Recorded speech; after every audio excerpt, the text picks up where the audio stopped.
சிவாய மகாபெரிவா துடிகளே சரணம் நடக்கும் நல்லது மட்டுமே நடக்கும். நம்முடைய மைண்ட் ஸ்பேனர்கள் அனைவருக்கும் வேண்டிய பணிவான வணக்கங்கள், கோடான கொடி நன்றிகள். இன்னைக்கு என்ன பார்க்க போகிறோம் அப்படின்னா, இந்த பதிவில் நம்மளுடைய இலக்கை, நம்மளுடைய குறிக்கோளை நம்ம எப்படி அடையிறது, நம்மளால் ஏன் அடைய முடியல அப்படிங்கிறது ஒரு சின்ன கதை மூலமாக சொல்ல போகிறோம். சரிங்களா?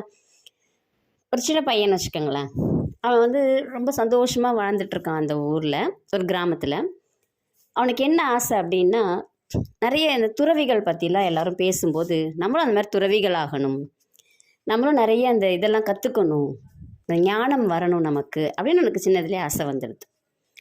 அவன் அவங்க அப்பாட்ட எல்லாத்தையும் கேட்குறான். கேட்கும்போது அவங்க என்ன சொல்கிறாங்கன்னா, அந்த பக்கத்து ஊரில் ஒரு மலை உச்சியில் ஒரு துறவி இருக்கார், அவர்கிட்ட போய் நீ வேணால் கேட்டுப்பாரு அப்படின்னு சொல்கிறாங்க. சரி, அந்த சின்ன பையன் என்ன பண்ணுறான்னா, ஏற முடியுமான்லாம் யோசிக்கல, ஏறுறான். எப்படியும் ஏறி மேலே போயிடுவோம் அப்படிங்கிற நம்பிக்கையில் அவன் ஏறி போயிடுறான். இதே அவனுடைய ஃபஸ்ட்டு இலக்கு. ஏறி மேலே போகும்போது பார்க்குறான், அவ்வளோ ஒரு அழகான ஒரு குடில் மாதிரி சின்னதாக ஒரு குடில் போட்டுருக்கு. அதுக்குள்ளே ஒரு துறவி உட்காந்துருக்கார். அவர்கிட்ட போய் கேட்குறான், இந்த மாதிரி நானும் துறவி ஆகணும், நல்ல ஒரு ஞானம் கிடைக்கணும், இதுக்கு நான் எத்தனை வருஷம் நான் உழைக்கணும் அப்படின்னு சொல்லி கேட்குறான். உடனே அவன் துறவி அவனை பார்த்துட்டு சிரிச்சுக்கிட்டே, ஒரு 10 வருஷம் ஆகும் அப்படின்னு சொல்கிறாங்க. என்னது 10 வருஷமா அப்படிங்கிறான் அந்த சின்ன பையன். சரி, நான் ரொம்ப ஹார்ட் ஒர்க் பண்ணுறேன், என் குறிக்கோளை மட்டுமே நினச்சி நான் வேலை செய்கிறேன், அப்போ எவ்வளோ நாள் ஆகும் அப்படின்னு திருப்பி கேட்குறான். உடனே துறவி சிரிச்சுக்கிட்டே, 20 வருஷம் ஆகும். நான் பொழுது அன்னைக்கும் என் குறிக்கோளை மட்டுமே நினச்சி நான் செய்கிறேன், அப்போ எவ்வளோ நாள் ஆகும் அப்படின்னு கேட்குறான். அதுக்கு உடனே துறவி என்ன சொல்கிறேன்னா, 30 வருஷம் ஆகும். இந்த பையனுக்கு ஒன்றும் புரியல. உடனே துறவிக்கிட்ட கேட்குறான், நான் அதை நோக்கியே தானே நான் வேலை செய்கிறேன்னு சொல்கிறேன், அப்புறம் எப்படி எனக்கு அதிகமாகிக்கிட்டே போகும்? நான் நல்லா ஹார்ட் ஒர்க் பண்ணுறேன்னு சொல்கிறேன், நான் எந்த ஒரு டீவியேஷனும் இல்லாமல் ஒர்க் பண்ணுறேன்னு சொல்கிறேன், ஆனால் நீங்கள் எப்படி வருஷத்தை ஏற்றிக்கிட்டே போகிறீங்க அப்படின்னு சொல்லி கேட்ட உடனே அவர் திரும்பி சொல்கிறார், நீ அந்த இலக்கை மட்டுமே நினச்சி வேலை செய்கிற அப்படின்னா அந்த வழியெல்லாம் நீ மறந்துடுவ. அந்த வழியில் உனக்கு எப்படி போகணுங்கிறது தெரியாது, பாதை உனக்கு தெரியாது. நீ முதல்ல பாதையை கரெக்டாக பிளான் பண்ணிக்கிட்டே போனீன்னா தான் உன் இலக்கை உன்னால் அடைய முடியும். புரியலை உனக்கு? சரி, அந்த மரத்தில் ஒரு பழம் இருக்குது மேலே, சரியா?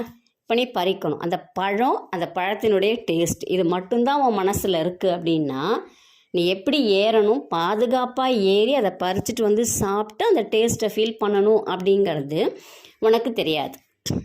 நீ என்ன டிசைட் பண்ணணும்? அந்த பழம் உன்னுடைய இலக்கு, சரியா? அந்த டேஸ்ட்டை நம்ம என்ஜாய் பண்ணுங்கிறது இலக்கு.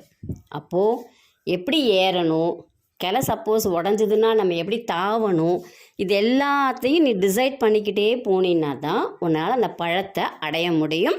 அந்த பழத்தை நீ அடைஞ்சினாலும் அது உனக்கு டேஸ்ட்டை கொடுக்கும், அது மெமரபுளாகவும் இருக்கும் அப்படின்னு சொல்லிட்டு அந்த துறவி அந்த பையனுக்கு சொல்கிறார். இப்போ தான் அந்த பையனுக்கு அது புரியுது. இது நீங்கள் எல்லா பிஸ்னஸ் பீப்புள், சக்ஸஸான பிஸ்னஸ் பீப்புள் எல்லோரும் கேட்டிங்கனாலுமே சொல்லுவாங்க. அவங்க எல்லாருமே என்ன பண்ணுவாங்கன்னு பார்த்தீங்கன்னா, இந்த ஹெச்ஆர், ஃபினான்ஸ் இப்படிலாம் எலக்டிவ் எடுத்து படிக்கிறாங்கன்னு வச்சுக்கோங்களேன், அவங்களுக்குலாம் நல்லா தெரியும்.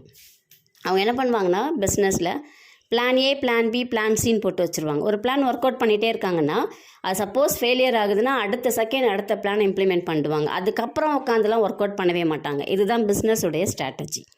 இது எல்லாருடைய வாழ்க்கையிலுமே இருக்கணும்.